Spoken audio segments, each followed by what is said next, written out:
I live in Salem, Massachusetts. That sounds familiar. And I just found out that the Satanic International headquarters is moving into our city.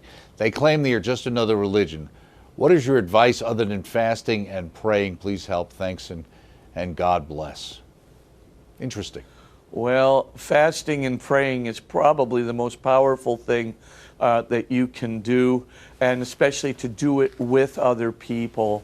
So if there's a community of people dedicated to fasting and praying, that is good. To offer mass intentions, to protect your city and the dwellings of the innocent in that town is an important thing.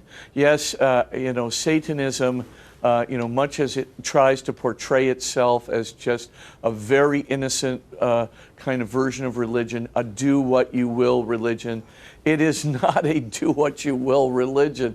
It is an appeal to the head demonic spirit, Satan. And for all intents and purposes, anyone who's appealing to Satan is doing it for a reason. They're doing it for power. They are doing it to read the future. They are doing it for some kind of incantation, spiritual strength to curse another individual. They're not very good people in the sense of, I'm not saying that they have knowingly gotten into Satan. I think many of them have not been knowingly into it, but have certainly gotten into that cult, and boy, try to get out of it. It's a very difficult matter indeed. But of course, some have, and some have turned their lives around. And there are interviews with some of these former Satanists that you can actually Google up, that are on public domain there, and you can see these things, and they tell it straight. What these guys were into, what they do, why they do it. So it's not innocent. However, can they, by simply moving into your town, basically blanket the town with their darkness? No, not if there are groups of people who blanket the town with prayer, blanket the town with their mass intentions, and blanket the town with the power of Jesus Christ. And in the name of Jesus Christ, any demon can be cast out, any demon can be pushed away. And of course, in that sense, the darkness can never overcome the light. So if you strengthen the light in your own community, especially with groups of people, and getting some churches to actually have some mass intentions said for this, all the better. And don't let anybody talk you into thinking, that these kinds of prayers, we're getting into a whole medieval mentality. As I said in the last program, we need to be a little more medieval because we need absolutely the power of prayer to combat the power of darkness and Satan. But that's the way to do it because the minute you bring out prayers in the name of Jesus, very, very difficult for Satan to have any kind of power. It's vexing to him. It literally enervates him. And so it's it seems like what we're dealing with a lot of these things is similar to what we have, which is the idea of Satan trying to convince us that he doesn't really exist, or that some of these other things are superstitions and it's really okay and it's really not a problem and it's just a lark, or it's just some fun thing to dabble in, and there's no dabbling, right? There's no dabbling. Of course, remember, Satan is the great deceiver, and his best deception is that he doesn't exist.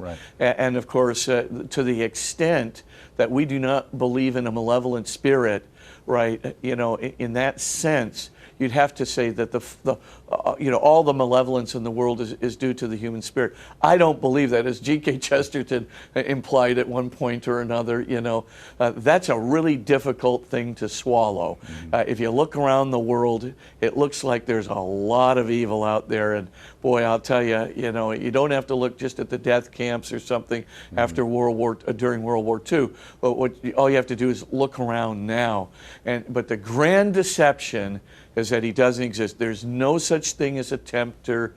It's all about you. There's no such thing as a deceiver. It's all about your own self-deceptions. But I assure you, I assure the whole audience It is not just you. There is someone actively working on you right. to bring you into the darkness, and it's not just your self-deception. By the way, I don't think your self-conscious, I don't think your unconscious mind is that smart anyway to produce the deceptions that the devil produces. I mean, I'm a great rationalizer, and I have what I call Spitzer's principle of infinite rationalization. The devil, I assure you, can enhance it 100%. So it's not only rationalization. I come out thinking what a logical genius I am for the completely corrupt idea. So you have to be very, very much on the alert. Prayer is absolutely necessary. Do not minimize its importance. We are in a spiritual battle. That's just the way it is. And of course, if you say, well, how does this conform to the empirical mindset? It doesn't do anything to the... I'm still very much involved in scientific inquiry. I'm still very much a person who values good, empirical, quantifiable, measurable evidence. I'm still a person who values theoretical, consequences of empirical findings. But I must tell you, there are far more errors of omission than commission.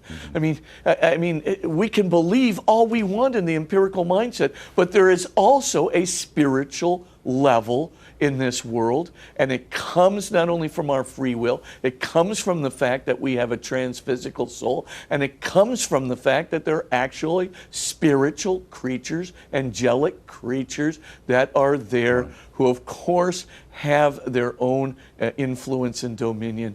And so we have to be exceedingly conscious not to just simply say an empirical mindset is going to exclude. The empirical mindset doesn't exclude anything of the kind of spiritual reality. How can you contradict a spiritual reality with an empirical, i.e. physical reality? Answer: you can't. Right. Physical realities don't contradict spiritual realities. No contradiction there at all. It's all in your mind. If you believe the propaganda of current materialism, you'll think that a spiritual reality is not possible. But if you just simply use common sense and say, I refuse to believe in this nonsensical contradiction, because no contradiction exists between the spiritual and the physical, I refuse to believe it, then if that's the case, you'll see in a hurry there is a spiritual battle between good and evil, and it's overlaid and infused into the entirety of physical reality, empirical reality around us.